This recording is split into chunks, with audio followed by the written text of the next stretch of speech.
Greetings, everyone. Welcome to Catalyst Energies. My name is Dee. Thank you for joining me. I am so grateful that you are here. Welcome to this March 2025 Eclipse season forecast.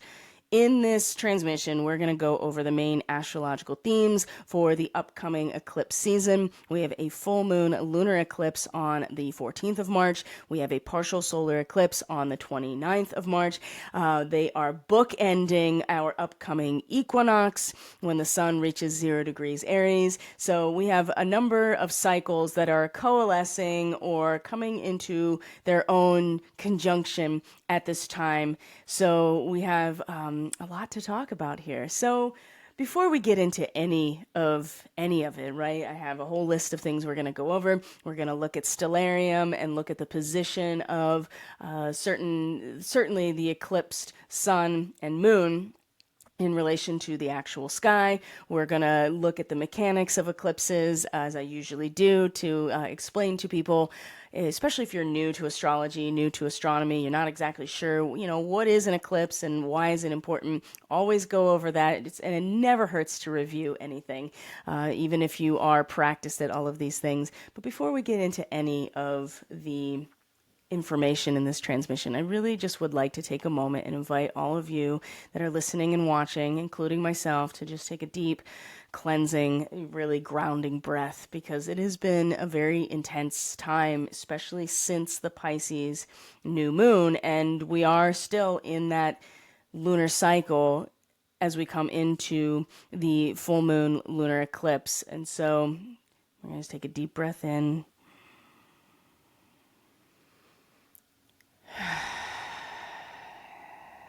and release it all, and just settle ourselves, create the space in order for this transmission to be fully received and communicated, because I am right there with you. I might have done all my left brain preparation, because astrology is so much like music, and it is a language which it uses both hemispheres of the brain.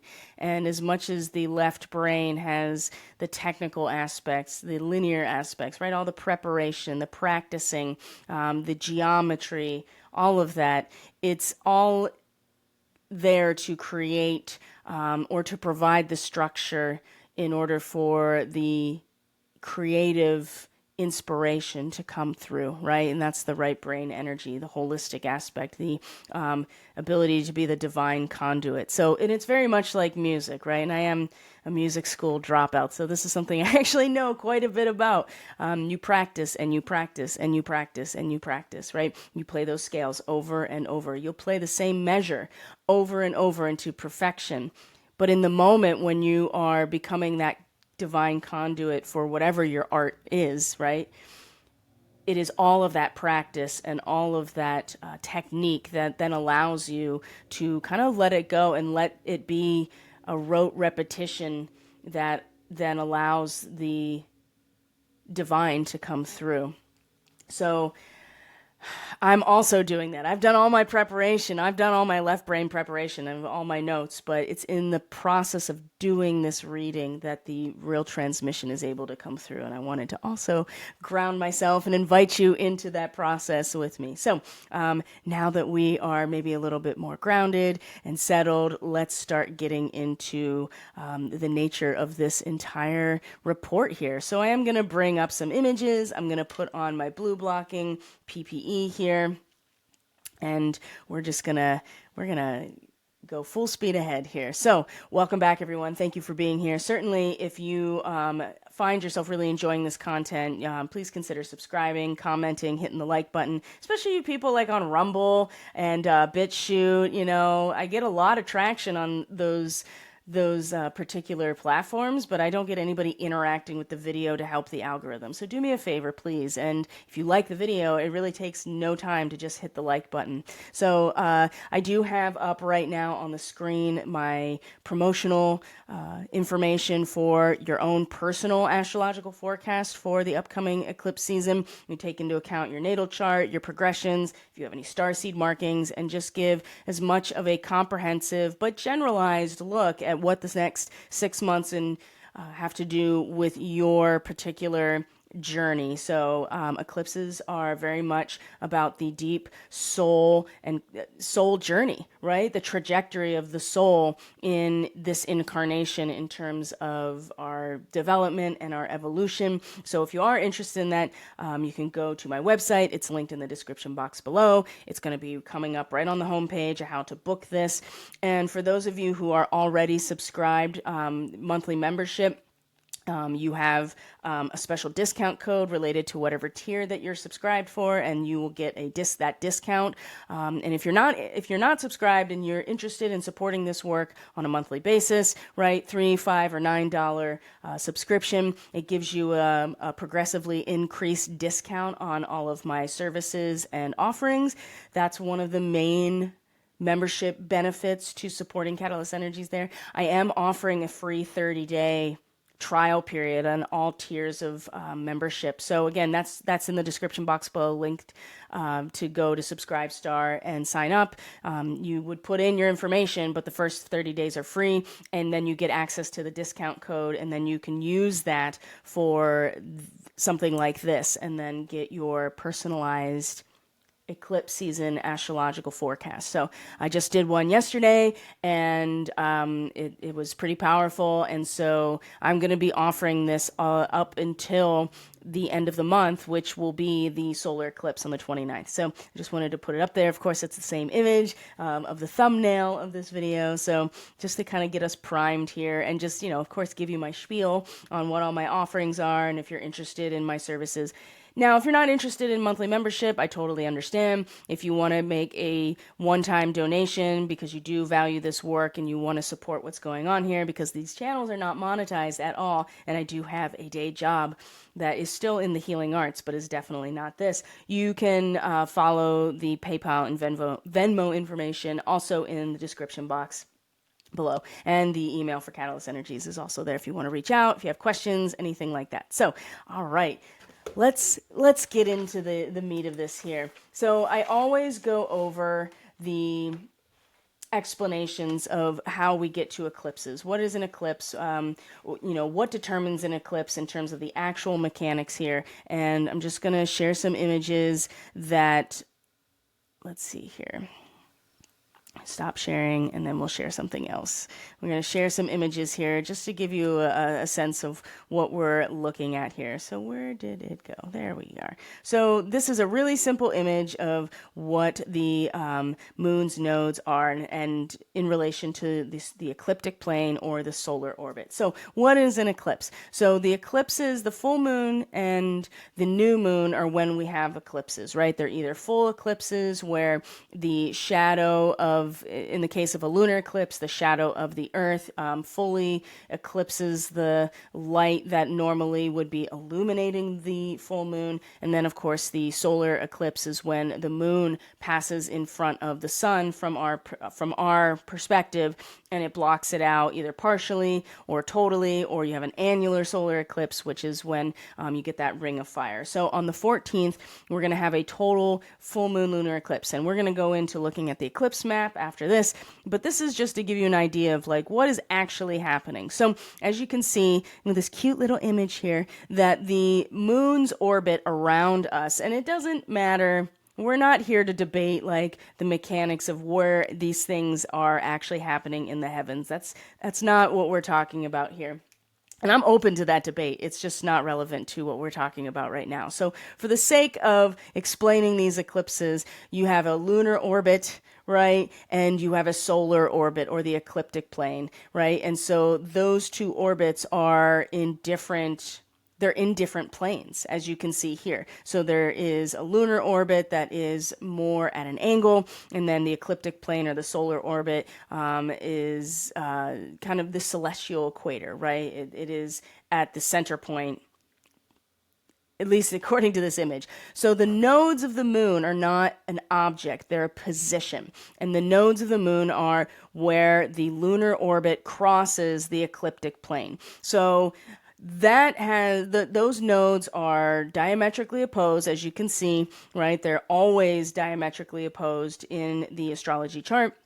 and they have their own cycle of roughly 18 months in a sign in Western astrology. So the North and South Node recently, as of the last couple months, have moved into the signs of Pisces and Virgo and will be there for 18 months. And then they will move into the signs of Aquarius and Leo, and they'll be there for 18 months, right? And so that is the consistent pattern. Very interesting, actually, because 18 in the tarot is the moon card, right? And it's kind of interesting that that would be the natural cycle of the moon's nodes in terms of moving through each zodiac sign in Western astrology. So the North Node is the ascending node, as you can see, as the moon is moving up, and then the south node is the descending node as it's coming back down. So these are positions, they're not objects. But when the new moon and the full moon, right? So when the new moon happens, that is when the moon and the sun are in a conjunction with each other relative to us,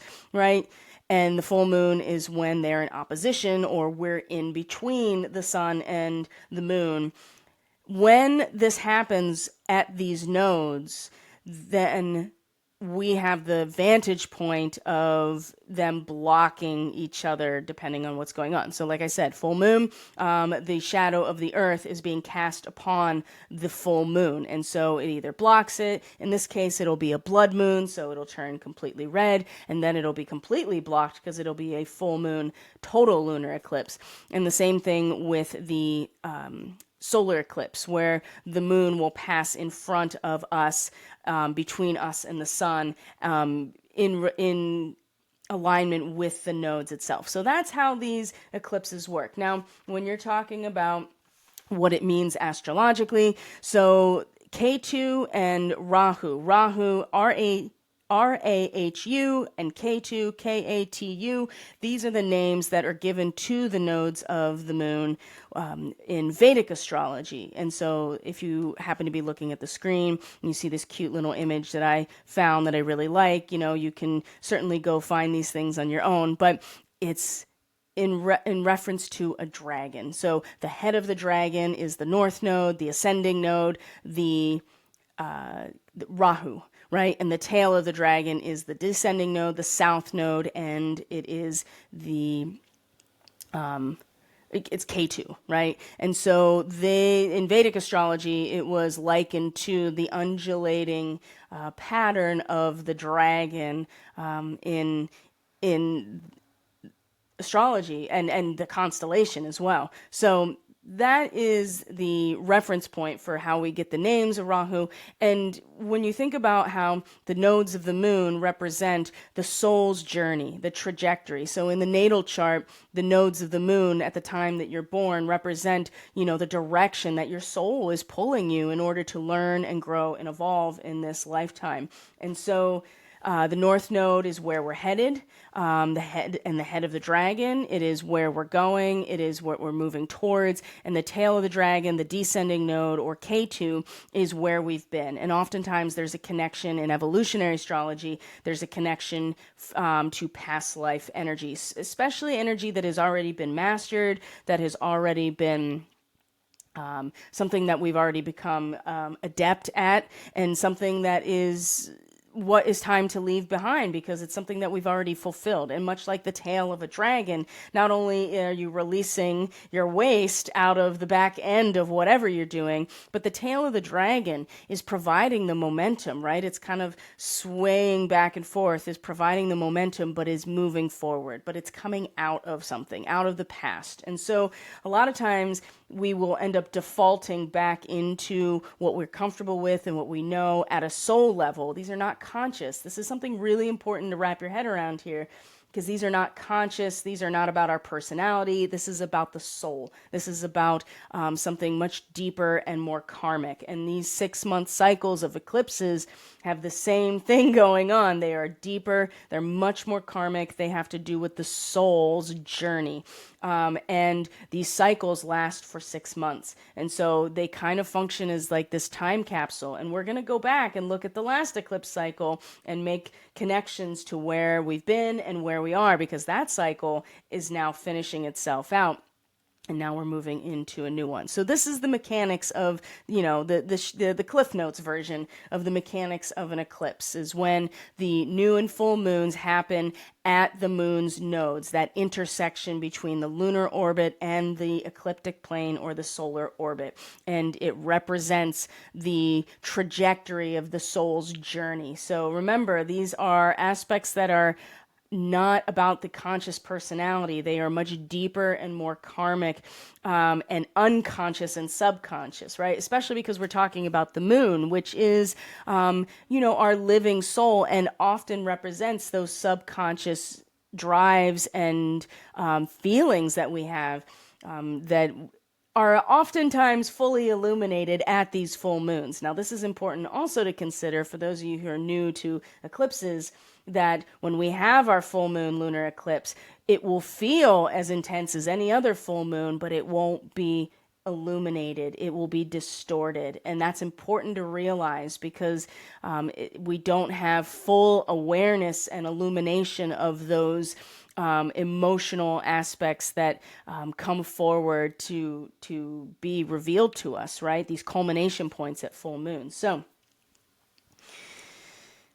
it has been pretty brutal, I'm not going to lie, since the new moon, the Pisces new moon. And I can speak from personal experience. I can speak from my interaction with clients, either in the bodywork realm, and it's a very mainstream environment that I work in, even though I am doing bodywork and energy work, but also just people in my personal orbit, what I'm hearing just in the chatter in the social media realm. It has been very difficult. Now, Pisces time is always difficult, right? Because everything from the past comes up. You're feeling all the feels across time and space and collectively. They're not always yours. They're not always in relation to this lifetime even. So a lot of unresolved traumas, a lot of fears, a lot of past woundings really are felt as strongly as if they're happening right then and there. And so I know it's been difficult.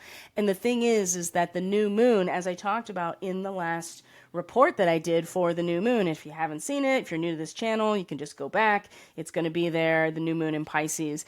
The gate is narrow, right? The gate to illumination, the path is narrow, the eye of the needle, so to speak, right? And the squeeze has been very real. And if we have kept that perspective in the most difficult and frustrating, and in some cases really dark times that we've been feeling, right? And everybody's frustrated for different things. There's a lot of fear. There's a lot of I get a sense of doubt. There's a lot of that going on as well. And the squeeze has been happening, right?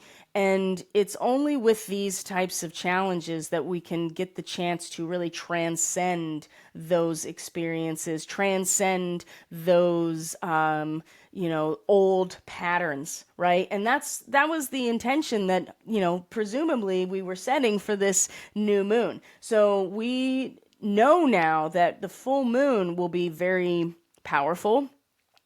When we look at the actual eclipse map and show you where it's going to happen, I mean, for those of us in the North American, especially not just the North American continent with the full moon, I mean, it's pretty much the whole Western Hemisphere, the eclipse will be pretty visible.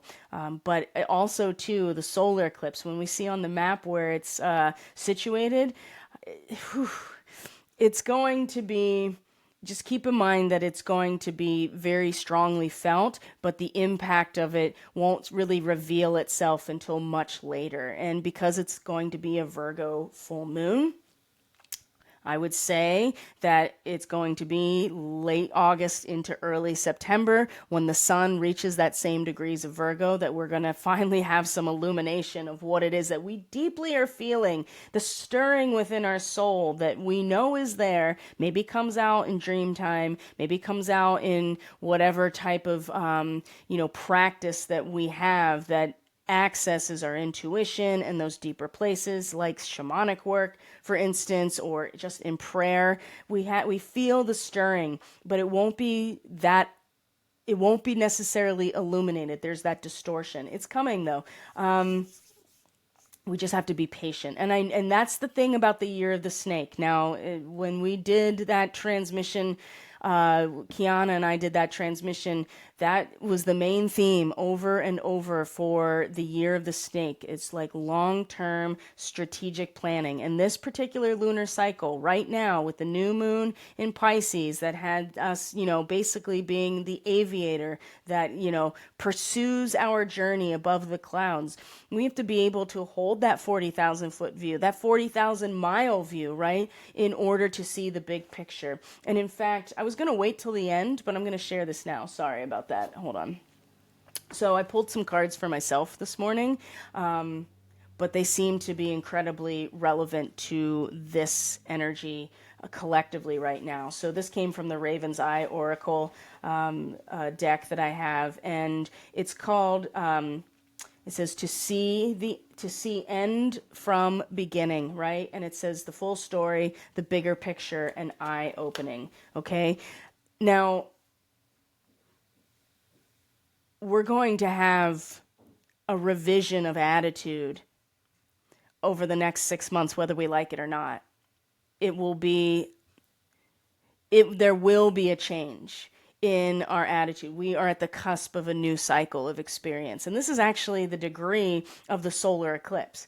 So we know that the events that will be transpiring out throughout the next 6 months, especially even coming into June and July, oh boy, are going to kind of force the issue for a lot of people, especially if none of this is part of a person's daily reality. So this full story and bigger picture is something that is coming up is really important, still very important, especially when we get to this full moon total lunar eclipse, because the fulfillment of the normally of a full moon isn't going to be necessarily as obvious as it normally would be, because the moon will be eclipsed, it will be distorted, and knowing that it's going to be like a time capsule taking us through the next 6 months. Okay, so the nodes are the soul journey. So how much do you really trust the divine plan as it's unfolding in your life? How much are you able to truly really surrender your own mind and your ego to a certain extent? I was having a conversation with a friend recently, and this person said, I'm starting to realize that God's plan for me is not my plan. And I was like, wow, that hit home so strongly, because I'm having the same type of realization. And that in itself is difficult. Now, how are you able to pursue that journey, right? Are you able to transcend all of the distractions and all of the things that would otherwise pull you away, right? And the squeeze, embracing the discomfort of the squeeze to narrow the focus, I think is something really important. And then also to keep your perspective on the bigger picture, the full story, because we don't have it all yet, right? We know that this revision of attitude that is so wrapped up in this upcoming solar eclipse and other things that I'm going to show you, it's not just the eclipse. There are other astrological things that are really just like lining up this particular symbol. The attitude will be revised. We don't know how it's going to be. We don't know what's going to transpire that is going to that's going to force the issue, so to speak. But this perspective of the bigger picture, something eye-opening, right? To see end from beginning is the full picture, right? And who's the best planet for that is Jupiter. And it is in Gemini right now. And we're going to talk about that when we start getting to the astrology. So what I'd like to show you right now specifically is the map of the lunar and the solar eclipses, and then we're going to get into the actual astrology itself and just kind of get a sense of like time frames that we want to keep an eye out for. And I'm not going to cover every single, where are we here? Every single transit, because we'll be together twice a month, doing the new and the full moon forecasts and going into some of the transits as we go through the months ahead. That's definitely what I'm going to do. So if you go to timeanddate.com, you can get information on all of the eclipses. So I'm pulling up here. This is the total total lunar eclipse that's going to be happening on the 14th. And if we were to go into the eclipse map, I just want to show you here. You can see that all of the eclipse is going to be visible pretty much, like I said, the entire Western Hemisphere, and specifically all of North America, with the exception of a little bit of the other end of Alaska in terms of being entirely visible. But even through, I would say all of North America, all of South America, the eclipse is going to be visible. But pretty much all of North America, the whole eclipse is going to be visible, okay? That's something to keep in mind. And so it's going to be happening actually fairly, if we go to I'm going to show you where is my... Share something else. Yes, I will share something else. Window here. We're going to go to Stellarium. There we go. Yes.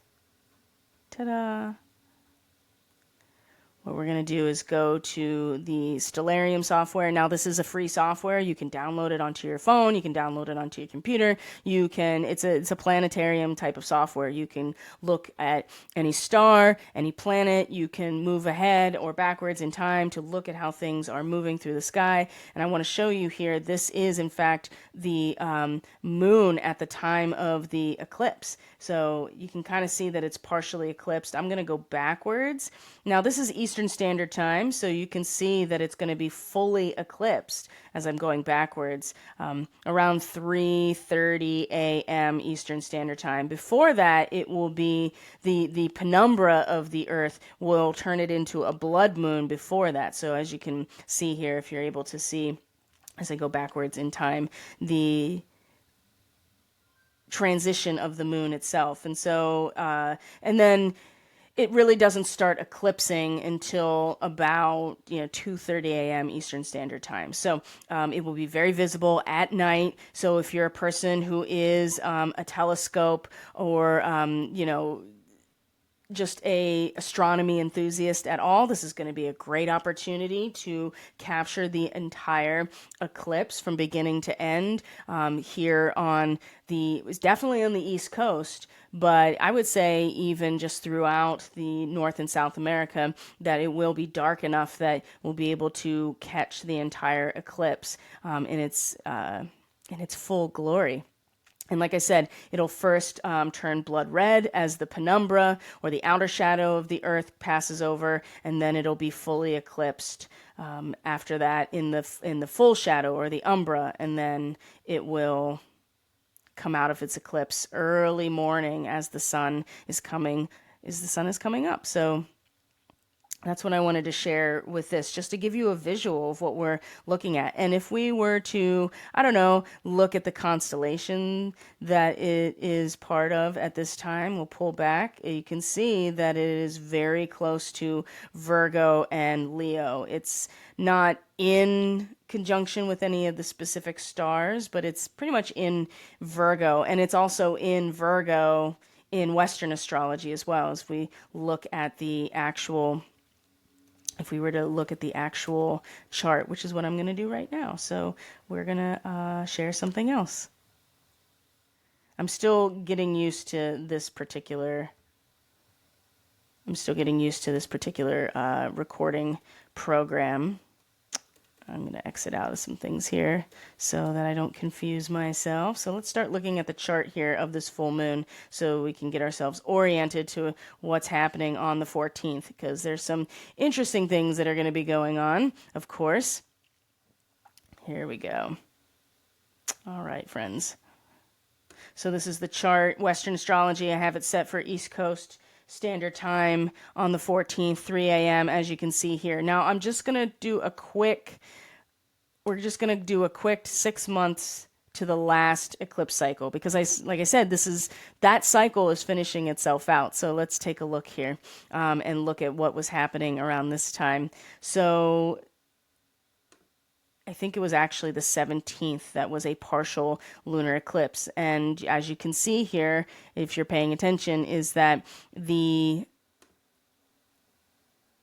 sun and the moon were in the pretty much the exact opposite positions as they're going to be for this eclipse, with the exception of maybe like a degree, right? But the sun was in Virgo and the moon was in Pisces. And so it's going to come back around and be in the same place, but in the exact opposite positions, right? You can see that Mars is still, was just coming into Cancer. Jupiter is in Gemini. Chiron is in its retrograde in Aries. These are all places that, and Uranus was in conjunction with Algol, which is in the Pegasus constellation. Algol is the star in the head of Medusa. I can tell you that this time of my life personally was incredibly impactful.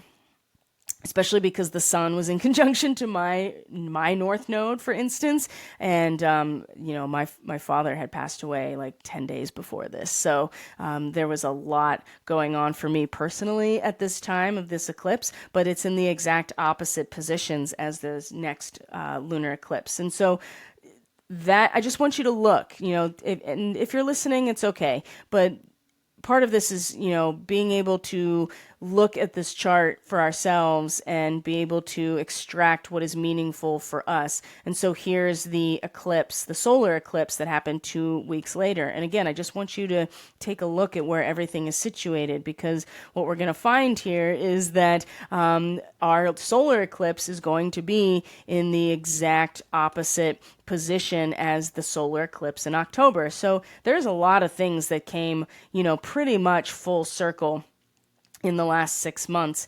And now we are facing and about to work with, at a soul level, the opposing side of things. And this is actually a great segue into the other card that I pulled that is very relevant. Sorry, I'm going to pull this up.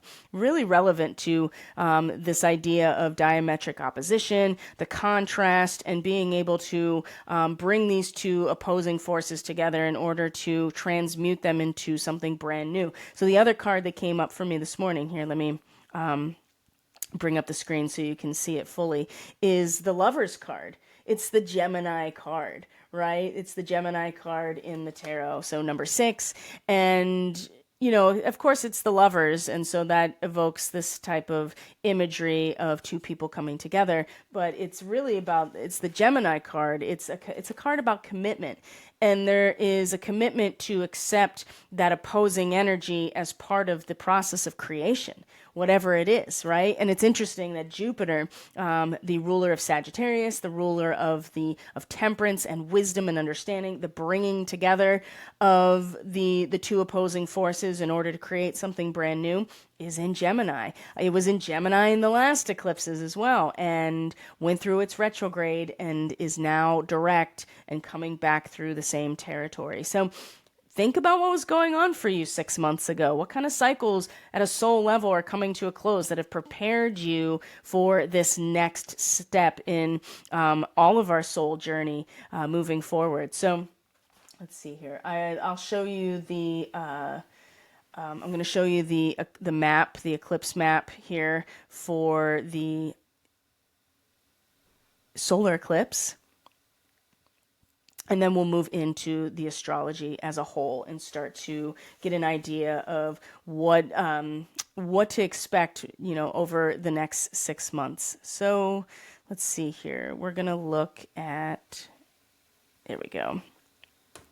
So that's the full moon eclipse. Partial solar eclipse. That means that it's not going to be exactly lined up. But if we look at the path map of the solar eclipse, it's on the 29th. This is where you can, let me make sure that you can see it. There we go. And as you can see, it is an inch. Now, where is it going to be the most visible? Well, interesting. It's in these areas of northern Canada that border Greenland. And Greenland is also going to be able to see a lot of this solar eclipse. And so as it gets lighter in colors, there's less and less ability to see. A little bit of the New England area and northeast Canada, of course, is going to be able to see this partial solar eclipse. But the path of it is really in this area, which I think is really, really interesting for so many reasons, right? So when we just think about these areas too, and Europe, right? You can see a lot of Europe is in the path, especially more of the northern Europe into Russia. Think about these areas when we start going over the symbolism attached to the degree of this eclipse and everything that surrounds it, okay? Because I think that that's really, it's going to be really relevant. Like I said, revision of attitude at the beginning of a new cycle. That is the essence of this solar eclipse. So why is it so important? Well, let's go back to where we are right now.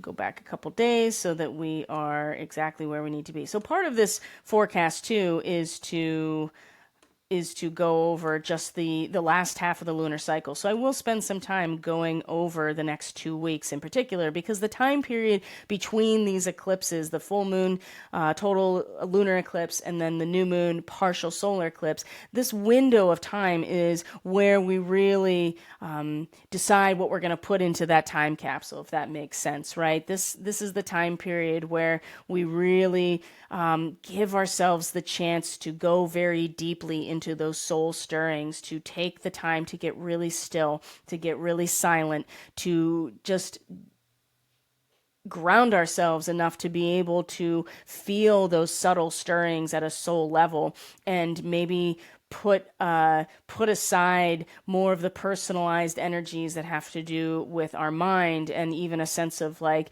material security, as we're going to see here. And even our action. Mars is going to be very challenged in terms of that when it comes to the solar eclipse, and I'm going to point that out. But for the time being, let's go back to this full moon lunar eclipse and start working through the next the 2 weeks leading up to the solar eclipse. Okay. Alrighty. Like I said, if you remember, we're in the complete opposite position now than we were in the last eclipse cycle. So we're now dealing with the opposite side of things, knowing that it's going to be so much deeper, so much deeper. Now, if you remember the chart, it was really distributed kind of like in Libra and a little bit more spread out. Now you see that everything is over in Pisces and Aries, which is like finishing up cycles with all the Pisces energy, coming into something that is brand new. So first off, I want to share with you that Venus is already retrograde. Okay. Now Venus is, oh, sorry. I wanted to show you the actual chart itself. We're going to do this. We're going to do this. There we go.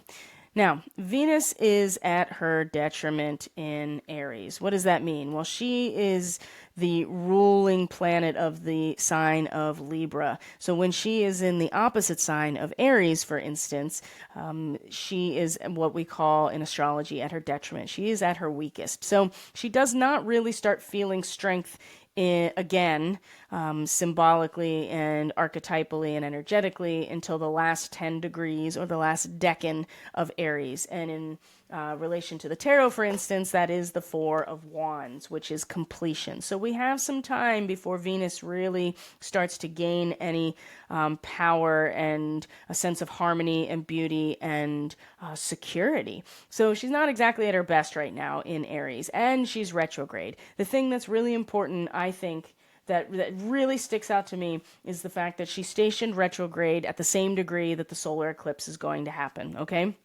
Mercury will do the same on the Ides of March, which is the next day, the 15th. Mercury will station retrograde at the same degree that the solar eclipse is going to happen. This really signals to me that there will be plenty of opportunity in the prograde, right? So when Mercury and Venus come out of their retrograde and then exit their shadow at this degree, which will be in May, really, especially for Venus, maybe a little bit earlier for Mercury. We'll look at the chart and see exactly when that is. There will be personalized opportunities to start connecting mentally and in our minds and our thinking and our speech, and especially in terms of our desires and potentiality, because that's what Aries represents. What how this revision of attitude at the beginning of a new cycle, right? These symbols that had been very emotionally arousing can now be seen from a much broader perspective, right?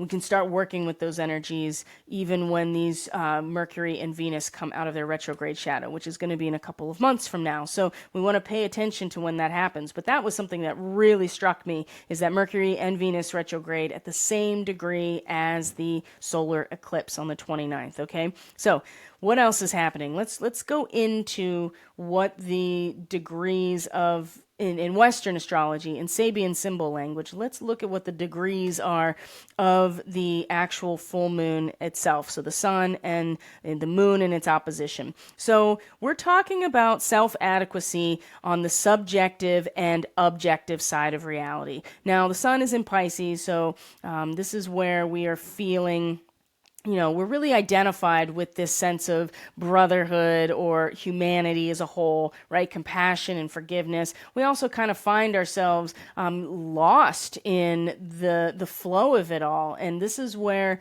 the difficulties around, and if there's any kind of banging and stuff, you're just going to have to bear with it. The King of Forces is getting it done in terms of home projects, and this is just what it means just what it means. So, it shouldn't be too distracting, and you might not even be hearing it at all because I'm on a microphone. So, but that's what's going on, is home projects being done. We're putting in new flooring right now, and it just, that's what happens when you got to work a job and you got to take your weekends to get the other stuff done, all your other projects. So it is what it is.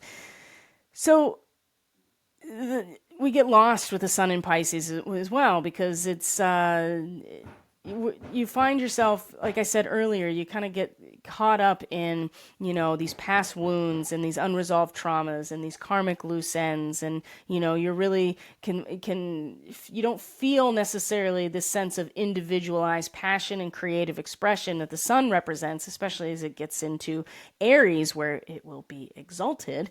You really just kind of find yourself dissolving into these spaces. And so, in terms of, there's this degree of Pisces is about self-adequacy of experience on the objective side of reality, right? And our ability to really organize our private life, however it needs to be, in terms of in whatever special interests we want to focus on, right? And that could be especially depending on where Pisces is in your charts, right? That gives you an idea of area of life that this is affecting. Best case scenario here, where the sun is positioned, you're able to function in complete independence of the unfriendly or alien, which I thought was a really interesting choice of words, and develop adequate resources for what we need, right? And so the eclipsed moon, though, at this full moon is where we're really, so that's objective, right? We're able to, actually organize our environment and ourselves in order to meet these special needs, right? This is about our dharma, right? That we realize what our limitations are, we realize what it is that we are actually here to do, and that we consciously are organizing ourselves into whatever it is that we need to do, and that's very objective. It's the moon in Virgo, the eclipsed full moon, the distorted full moon, that is the self-adequacy of experience on the inner or subjective side, right? Fullness of life, what comes through a kind of like this child's mind, right? There's it's very healthy to approach things through that kind of beginner's mind perspective and a sense of innocence almost, right? We have these potentials, but without that, that kind of wide-eyed expectation. Where's it going to go? We need to have this sense of our adequacy through a subjective experience, something that's inner or subjective. So we have to take this with us no matter what's going on, because otherwise we get defeated by our own confusion. And of course, there's a lot of confusion that goes along with the realm of Pisces. And I assure you, when Neptune and the Sun come into a conjunction with each other at the last degree of Pisces at the end of March, that is going to be so enhanced. The potential for confusion is going to be so enhanced that without this sense of self-adequacy inside, you're not going to know how to organize your own interests objectively. You're not going to, being able to organize your own objective life or reality is going to be very difficult.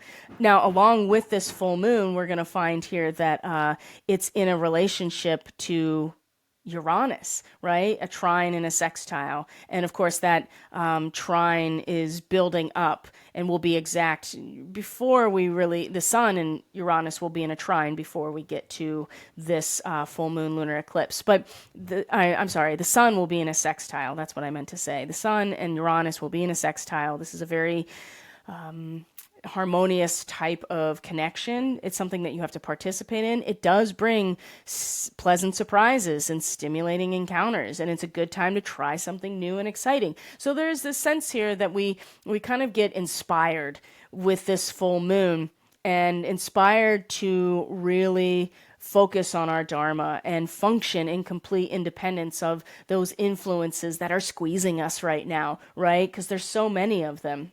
And so this connection to Uranus is really good, right? Because you get this kind of increased self-awareness. There are flashes of insight. There is feedback from your interactions with people, for instance. There's curiosity. There's inventiveness. I think that it allows you to make new discoveries, right? Now, it's the eclipse of the full moon at this moment that is going to be the challenge, because on the one hand, we're going to feel very, I think, inspired and stimulated to try something new and exciting, right? And having enough freedom to do it. What is going to be tested, or what will not be necessarily fully apparent at a soul level, is that subjective self-adequacy, that child's mind in some ways, that innocence that takes us through, right? And so you might have that curiosity and that inventiveness. There may be this spark that happens. But just know, coming along with an eclipsed full moon, that there are aspects emotionally and subconsciously that are going to be embedded very deeply and are going to be growing over the course of the next 6 months. And it might be something that's not fully realized right now, even though you may feel kind of emboldened or triggered to do something. And there's nothing wrong with that. Just, again, keep in mind that this might be something that is going to be deeply embedded for 6 months from now, and not necessarily something that you're going to act on completely right now. And I assure you, with the solar eclipse, there's going to be a transit that is, again, going to test this and our patience. Just go back to the year of the snake energy and how the whole year is about long-term strategic planning. But we have to at least feel inspired about which direction we're going, right? And to be able to see the bigger picture, but also at the same time be able to take one step in front of the other in order to do that. So now when we get to let's see here, the Ides of March, like I said, Mercury stations retrograde it's the 19th of March. This is when the Sun and Neptune come into their conjunction right after this. So let's see here. We come into the 19th of March. This is right before the equinox itself. And this equinox point, 0 degrees Aries, is going to be really, really, really important for coming into June and solstice time. And I'll show you on the charts why. So just keep in mind that, like, the things that are transpiring now are truly seeds, right? And for a person, personal seeds, and the social and spiritual nature of those seeds coming to fruition are really going to be tested come June and July. That's I think that things are really like May, June, and July are just intense, but June into July in particular, I think are going to be really just so dynamic and so challenging, right? For so many reasons. Part of it is because Saturn and Neptune come into Aries, right? They haven't been conjunct anywhere since the mid 19th century. I asked Grok when the last time the Saturn and Neptune were conjunct at 0 degrees Aries, and it couldn't even tell me, right? It didn't even have access to an ephemeris that could calculate that. So just keep in mind that this is a cycle that is really big, okay, with Saturn and Neptune conjunct at 0 degrees Aries, okay? So on the 19th, Sun and Neptune come into, as you can see, a conjunction at the very last degrees of Pisces. And so, again, it increases your sensitivity, your intuition, and your empathy, right? You're so much more affected by the thoughts and feelings of others. So if you're in a negative environment, if you do not trust that you have the self-adequacy on the subjective or inner side, if you don't have a sense of patience, you can get so easily pulled into molding and shaping yourself in the image of something that is not really in alignment with who your soul journey and your higher self. It's very easy to do this, right?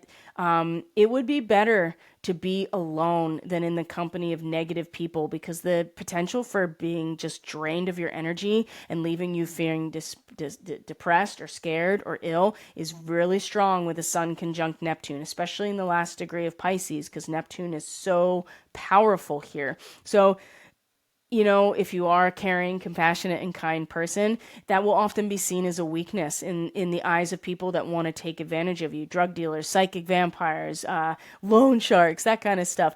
So your interest in the spiritual world, of course, especially because they're in conjunction in Pisces, will be stimulated. But the susceptibility to false prophets and things like that, the influence world is really strong here. Again, so this is important to be aware of. Setting boundaries with a transit like this, Sun conjunct Neptune, like I said, last degrees of Pisces, is essential, right? And so maybe being in the company of people that you are trusted, that have maintained a relationship with you through thick and thin, that you can trust, is a really good idea, right? And so, this is also a good transit to do things that really stimulate your creativity, your sense of wonder and fantasy in a positive way, right? Those spiritual aspects.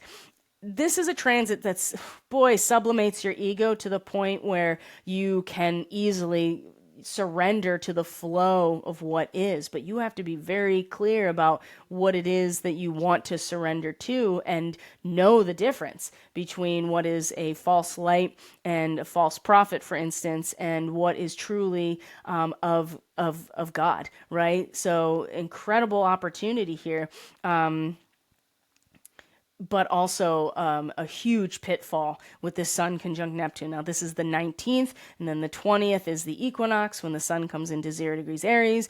Keep in mind that the Sun is exalted in Aries. This is a very powerful position for the Sun. It likes to be here, so we all feel a lift in terms of our own personal creative expression when the Sun comes into Aries. We all feel the spark. And in terms of our hearts when the Sun comes into Aries. And it doesn't matter where you are, if it's spring or if it's fall, we all feel this lift. And so that's going to be, what you sublimate your ego in order to then bring it out with that spark of that spark of life with the vernal equinox. So again, it's going to be very important that you don't just give yourself over. And certainly there will be people that do that. And everybody's journey is different. So it's just good to be aware of these potential pitfalls. Now, right after that, we have the Sun conjunct Venus retrograde. Mercury is going to conjunct, Mercury retrograde will also conjunct the Sun. So this is, again, there's more energy here. Now, this is on the 22nd into the 24th. So if we look at the chart here, what that looks like. So you're looking at the following weekend after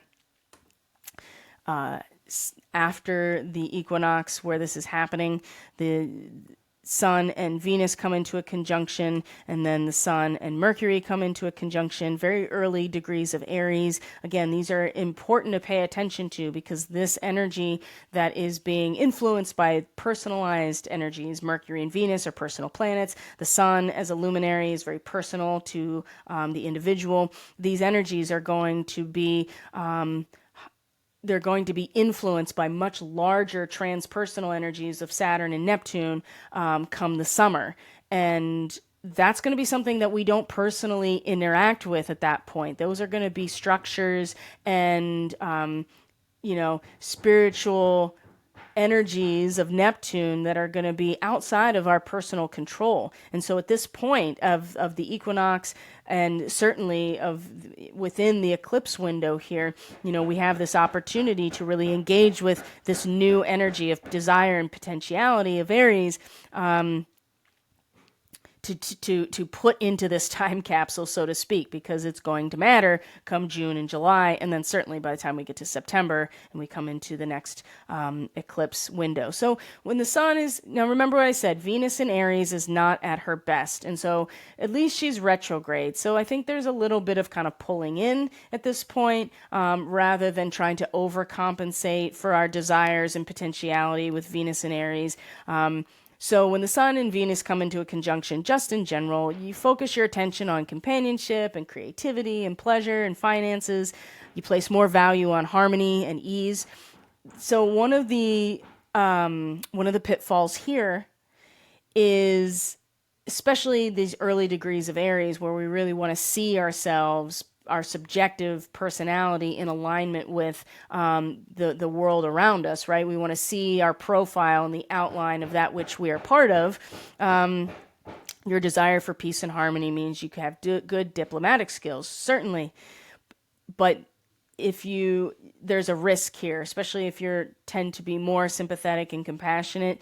There's a risk of compromising too much to keep the peace, right? Sugarcoating unpleasant realities is another possibility here, especially with Venus in its retrograde. And so perhaps in the retrograde, she might not be nearly as interested in keeping the peace and making sure things are harmonious. Maybe there will be a little bit more of not sugarcoating the unpleasant realities, being honest and being truthful, but not compromising just to keep the peace. This is definitely a potential here. But ultimately, there's a lot of diplomatic energy that goes along with Sun and Venus. Now, Sun is exalted here, so it's going to really, this sense of personal identity and expression is going to be very enhanced, and I think will help the detrimental energy of Venus and Aries at this point, right? And so I think there's a lot of,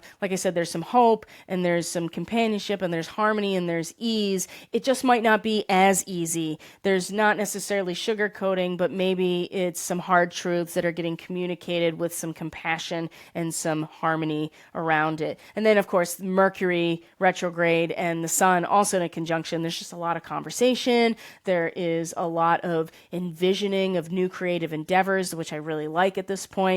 Now, this is where it gets kind of dicey moving forward into the balsamic moon phase and into the solar eclipse itself, because what we see here is that Mars moving through Cancer is going to have this T-square, and right at the eclipse, honestly. First, it's going to square Chiron directly. Now, just keep in mind that Chiron, the U.S. natal chart is having a Chiron return right now. So that also is bringing up all these old wounds and unresolved traumas of the country, right? And then you have Mars in Cancer, which there's a lot of Cancer in the U.S. natal chart, for instance, especially late Cancer. Mars is moving through here. And so this square is going to start amplifying some of these things. And then you have this eclipse, right? So I would say collectively, and then certainly at an individual level as well, we're going to start really being challenged about what this is all about, right? Because people are very impatient right now, and they're feeling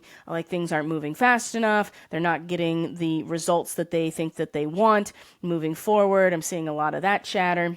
Now, here's this T-square with Lilith. Now, let's just remind ourselves here about Black Moon Lilith, right? That this is an incredible primal power that if we feel that we are disempowered in some way with Lilith, we will turn to the dark side in order to feel empowered, which usually means taking power from someone else or basically betraying ourselves in order to feel like we have power.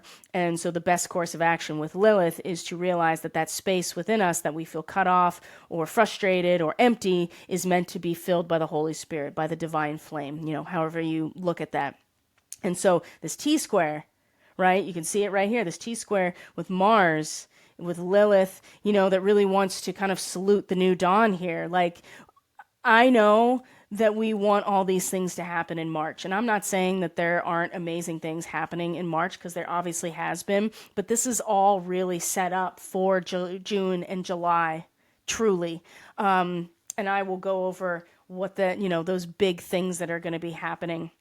And it's really, it's definitely worth considering getting your own forecast so you can see how your chart fits into all of these things.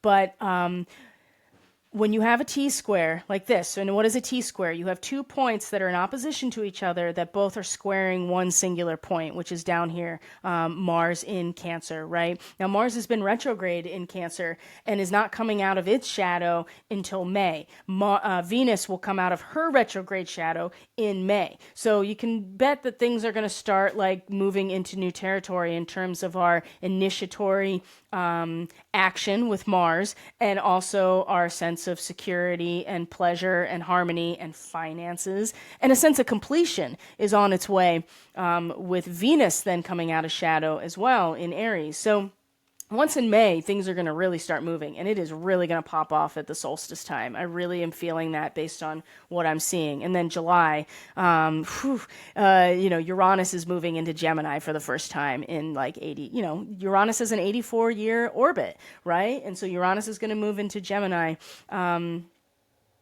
as well in July. So there are other cycles at play here that are important to point out, in terms of Neptune and Saturn, especially Neptune coming into Aries. So we'll get there. But this T-square is really important to wrap your head around, again, because I know that people are very frustrated and they're like, what's it all about? So when you have a T-square, not only is the focal point the point, which is Mars here in Cancer, and 22 to 23 degrees Cancer is, it is, how do I say this? It's, the people that are kind of on the leading edge of critiquing the issues, the things that most people only feel subconsciously. There are others in society that are ahead of the curve, and they give voice to those things. So there tend to be like the creatives, and it's a critique of society. It's a critique of what's going wrong. This is what 23 degrees Cancer is. And so, there is this sense of critique. You have Lilith in Libra over here, that is really wanting to salute the new dawn here. And we might try to force the issue, because we feel so like, when is the sun going to rise? But when you have a T-square, the important thing to do is look at the ghost point. And that ghost point it doesn't round it out, because what it does is complete the grand square. So all of the angles and corners that you're working with. And yes, it's very frustrating to be in a grand square. It is a box that feels like you can't get out of, but the only way out is through. And that ghost point is the opposite of where Mars is, and that is 23 degrees Capricorn. And for those of you who have been following astrology, you are an astrologer, you're following astrology, you use it, and you've been using it a long time. 23 degrees Capricorn is really very important. I'll give you a minute, just, for your own sake, and then I'm going to tell you. 23 degrees Capricorn is the degree of the Saturn-Pluto conjunction of January 2020, okay? That was a big deal. That was a huge deal. And what happened in January 2020? What happened since then, right? That's when, the lockdowns happened in the U.S. right after that. So early January 2020 was when the rumblings of COVID were already happening. So 23 degrees Capricorn, it's about recompense. It is a soldier receiving 2 awards for bravery. That's the Sabian symbol. recompense, a balancing of accounts, right? I know that people are ready for this, and it's been in the works for years.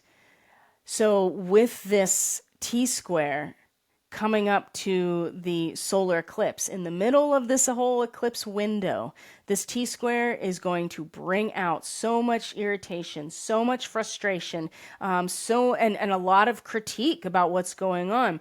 And it's going to trigger these wounds about inner fulfillment with where Chiron is, that everything we need is within us, right? That everything that we would ever need is already within us. And to only way out is through. There's no way you're going to bust out of that grand square or that T square for that matter. There's nothing wrong with the critique, right? And some people are going to sound the alarm before others because that's just the nature of their role and their karma and their dharma to play, right? This T square is happening right at the eclipse, basically.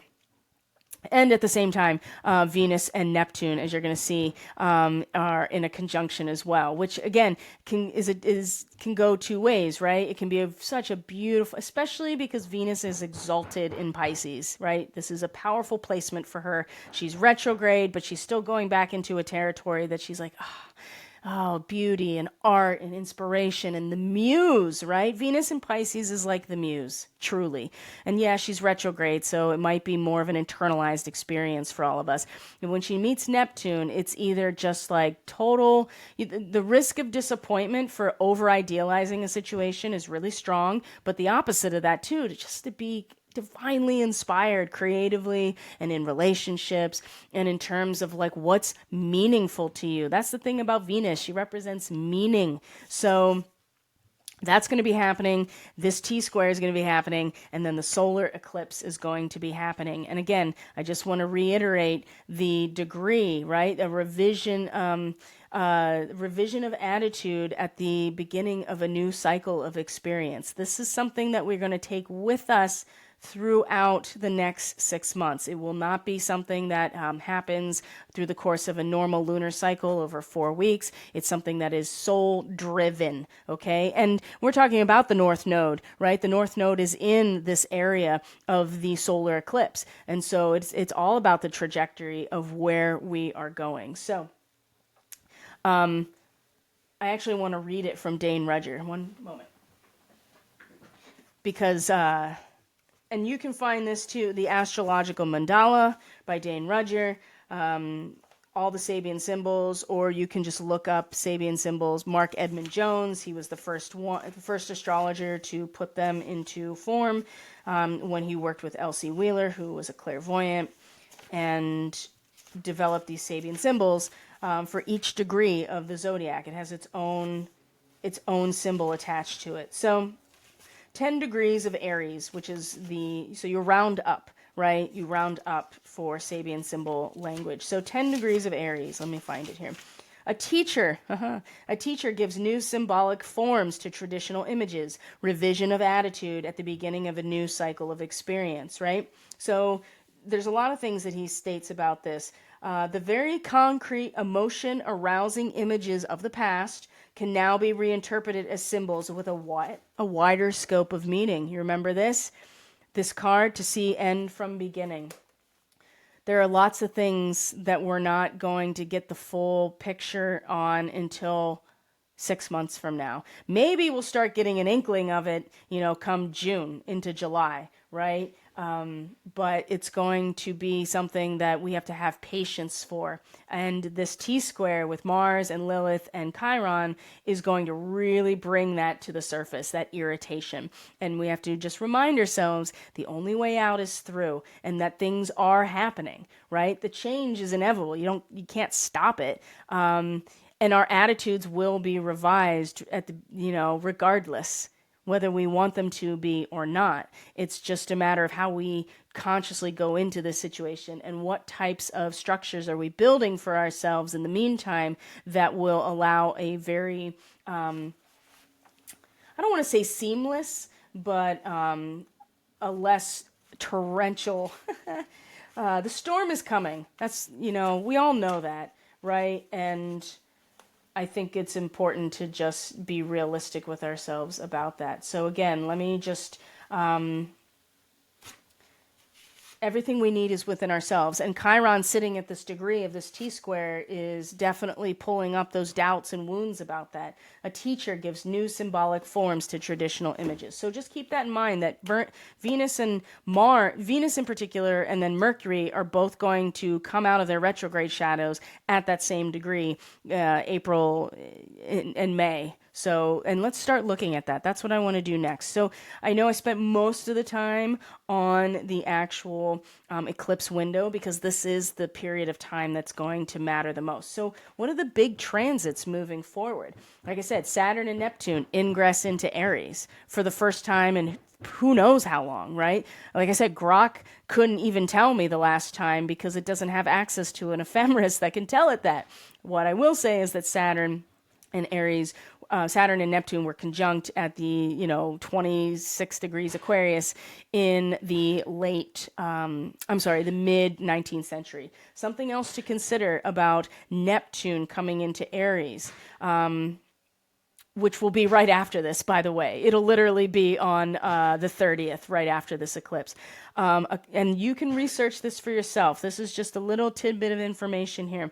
The last time Venus came into Aries was in 1861. This is Civil War in the United States. January, February 1861, the first time Neptune comes into Aries, the last time, right? Because there will be a retrograde. The southern states seceded, okay? April 1861. This is 0 degrees Aries, by the way. So the retrograde started and it came back to 0 degrees Aries. What happened? April 1861. Confederate forces attack Fort Sumter. Okay, so these are just moments in time that are parallel to what's going to be happening. I'm not saying we're going into a civil war. I'm saying the last time this happened, and Saturn wasn't with Neptune when this happened, by the way. So that's going to add a different element. And just to add to that, Saturn is in its fall position in Aries. It is not powerful in Aries, okay? Which may actually work to our favor. It is in its exaltation in Libra, right? The sign opposite. So in Aries, Saturn is not strong because Saturn is about form and structure and restriction, and Aries is about the divine spark. There is no restriction there, right? You can't restrain that divine spark of growth and desire and potentiality necessarily. So it's gonna be really interesting. So that whole area, that whole thing, 1861, when last time Neptune came into 0 degrees Aries, retrograded back to it, and then came back again, is all the Civil War stuff, okay? Now, and of course, that is very much known. So when it comes back after the retrograde to 0 degrees Aries, February 1862, and Neptune comes out of its retrograde shadow, this is when the Legal Tender Act was passed, and I really encourage you to look into that because we're going to see some serious changes to the currency and the system, the economic system as a whole, I think very soon, July especially. When Uranus comes into Gemini, I think you're going to see those changes really be instituted in terms of like crypto, for instance. And it's not going to be... it's not going to be set at that point because Uranus will retrograde, go back into Taurus. So there'll be a little bit more upheaval and shakeups in the old system, right? Because Uranus, again, is in its fall position in Taurus. But just keep in mind that Uranus and Pluto kind of work together. Uranus is the trigger and Pluto is the demolition machine. Well, Pluto is already in Aquarius, right? Which is the home territory of Uranus. So early July, the 7th actually is when Uranus moves into Gemini for the first time. And I think you're going to start seeing changes in the currency coming out of Taurus into Gemini. You're also going to have revelations in terms of information start to happen. And I don't think we're going to get the full brunt of it until next year when Uranus moves back into Gemini and does not retrograde back into Taurus again. I think that's next year, but I'm not entirely sure. So those two things with Uranus coming to Gemini, I anticipate are going to start being activated in July. So, but Neptune coming into 0 degrees Aries, 1861 to 1862. This is the southern states seceding. This is Confederate forces attacking. Neptune comes out of shadow in 1862. The Legal Tender Act, right? I encourage you to look into that. And then the Battle of Fort Henry. So there are these parallels here with Neptune coming into Aries right after this eclipse. Okay, now April, the only thing I really want to bring out that's big in April is on the 4th of April, 4-4. So that seems pretty relevant in terms of number sequencing. Is that Saturn and Uranus come into a sextile with each other. Now, one thing I will point out is that these large transpersonal planets, as the months go on with Pluto and Neptune, Saturn, especially as they get close to each other and come into Aries, and Uranus are all going to be in relationship to each other, and big relationships. Saturn is going to sextile Uranus. Pluto and Uranus will be in a trine this summer with each other. They're all going to be in relationship to each other. These are big energies coming into harmonious and transformative relationships with each other. These will be outside of the personalized energy of all of us, and we will be, responding to it basically. But one of the things that happens right away in early April is that Saturn and Uranus come into a sextile in Pisces and in Taurus. And Uranus is coming to, or I'm sorry, Saturn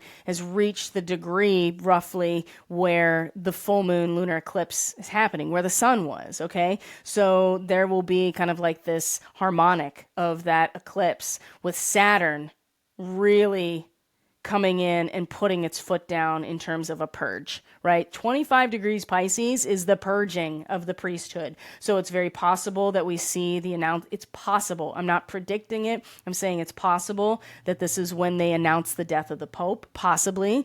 Something else could happen, especially because it's in a sextile to Uranus, something that is not something that you can predict, something that is, that shakes up the system. You know what I mean? So, but the Saturn-Uranus connection in this sextile, it gives self-discipline and endurance, but open-mindedness and inventiveness. So it really enables you to make constructive changes, right? Leading you to significant achievements and a recognition.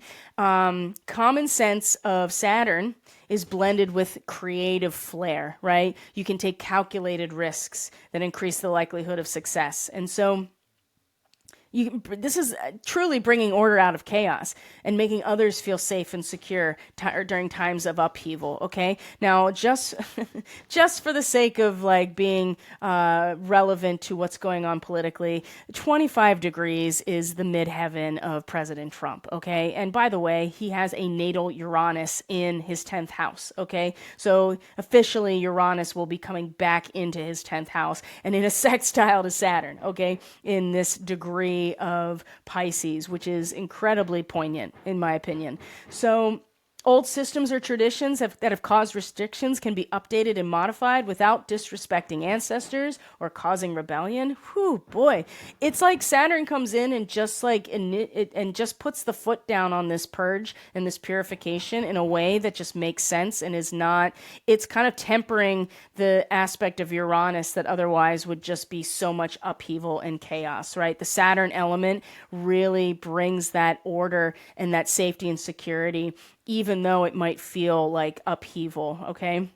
And finding practical applications to things, good time to master a challenging or intricate technique or skill. So these are ways that this energy can apply to you personally. Previous uncertainty or restlessness should settle down during this phase of life so you can commit to something or to someone that you were unsure about or hesitant about. I really like this energy right after the eclipse. It's something that's going to be very stabilizing when things otherwise might feel very unstable. Along with that, if you look, Mars is involved in this relationship as well. So Mars will be in a trine to Saturn and also sextile Uranus. So even our own personal subjective initiation energy, right? That projection of self that Mars represents with its connection to Saturn. Again, perseverance, ambition, and strength, efficient way to get a job done, patience and self-discipline. And then, of course, it's sextile to Uranus, right? Perfect time to make changes. They're going to happen quickly and relatively smoothly. Break away from limiting relationships, right? Whatever it is that's been holding you back. This is an incredibly stabilizing and very exciting period of April 4th, okay? Take as much advantage of it as you can, right, through April. And of course, I will be offering a new moon report, or I'm on the edge of offering it privately to the membership base, and doing a full card reading as well for the solar eclipse in the first half of that lunar cycle. I haven't decided yet, but maybe that's a good, maybe that kind of encourages you to sign up for the free month trial, because I might only be offering that to the membership, because there are a lot of transits right at the beginning of April that are, besides that are really important, right? Venus and Mars come into a trine. Venus makes a conjunction with Saturn. Mercury stations direct in early April. And so does Venus. The 12th of April was when Venus stations direct, at the same degree that Saturn and Uranus are sextile. So there is a lot that's going to be happening in April as well. And coming into May, Pluto stations retrograde, of course, and Mars is going to come out of its retrograde shadow. Saturn is going to come into Aries at that point when we come into May. So you can see that things are going to start moving along pretty well when we get to May. Venus and Mercury will be direct. Neptune will already be in Aries. Saturn will come into Aries. And let's see here, in May, and Mars will be out of its retrograde shadow and fully into Leo. And this is when we have Easter. I'm sorry, that was April 20th. I lied. Late May, we're gonna have a Sun Uranus conjunction at Algol opposite Lilith. Ooh, that's something to pay attention to, I would say. Now, the big thing that I really want to focus on, and I think we're just going to close out here, because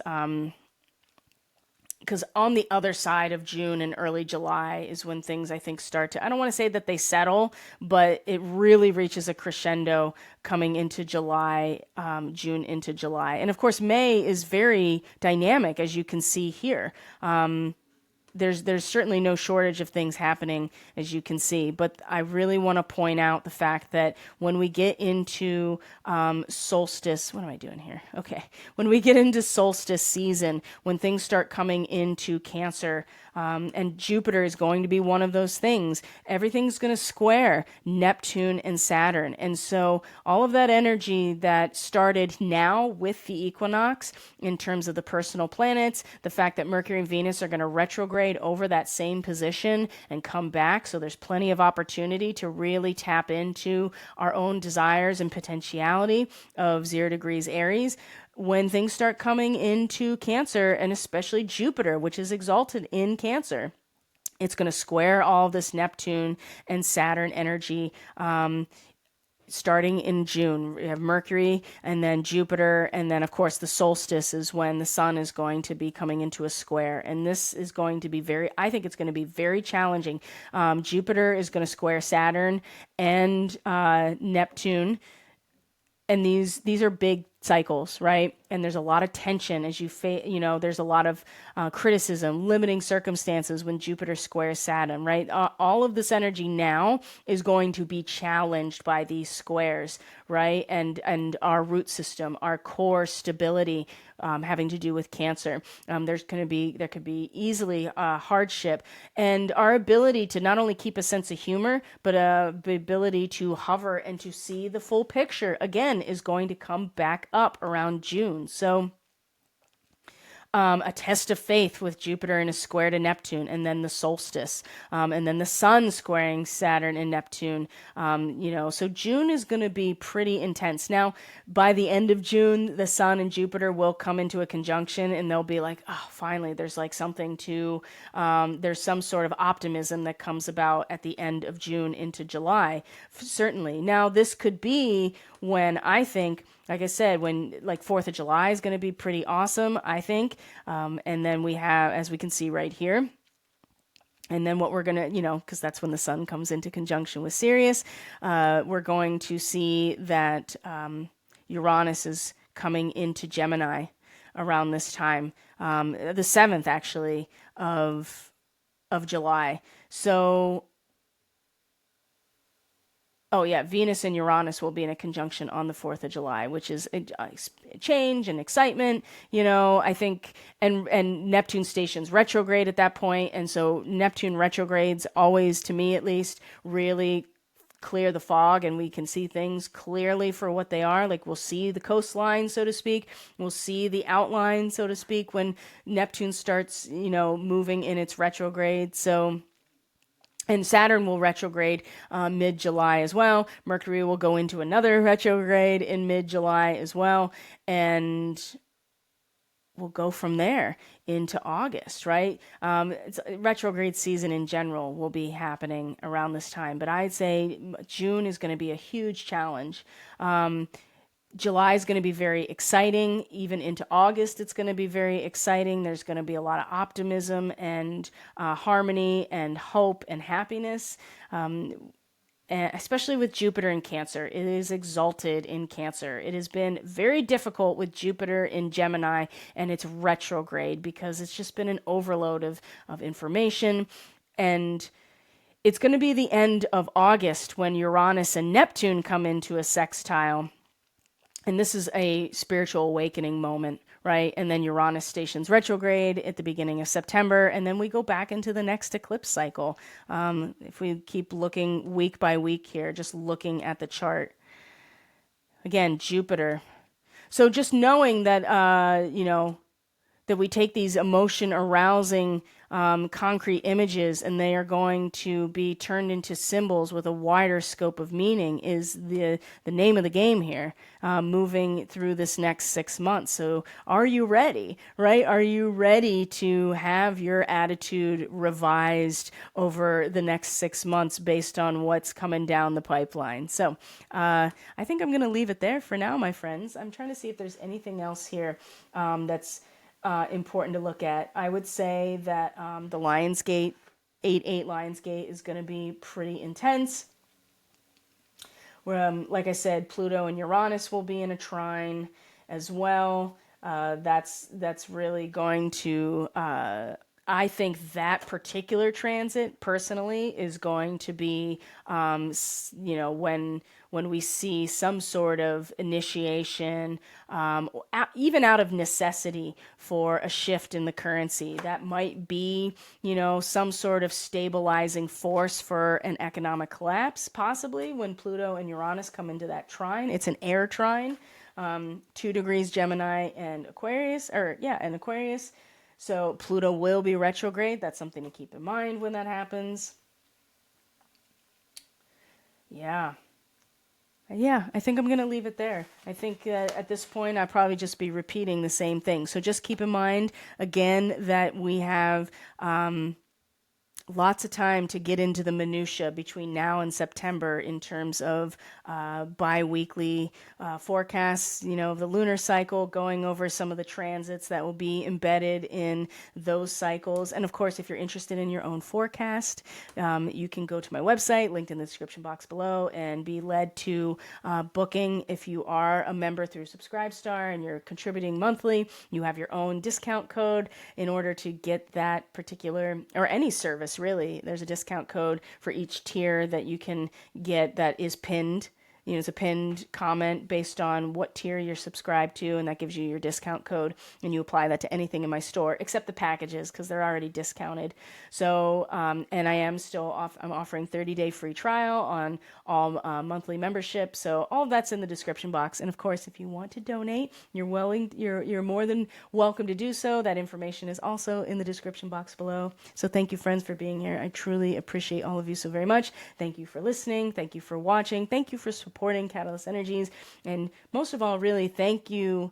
I thank you for doing the work, taking care of yourself, taking care of those in your life to the best of your ability. It's going to be pretty amazing next 6 months, I'll tell you what. So if you have any questions, feel free to reach out. Please don't forget to subscribe, like, and comment in order to help this channel grow, especially if you find value here. There's a likelihood that somebody else is going to find value in this work as well. Take care of yourselves, everyone. I'll see you on the next video or whenever our paths cross. Ciao.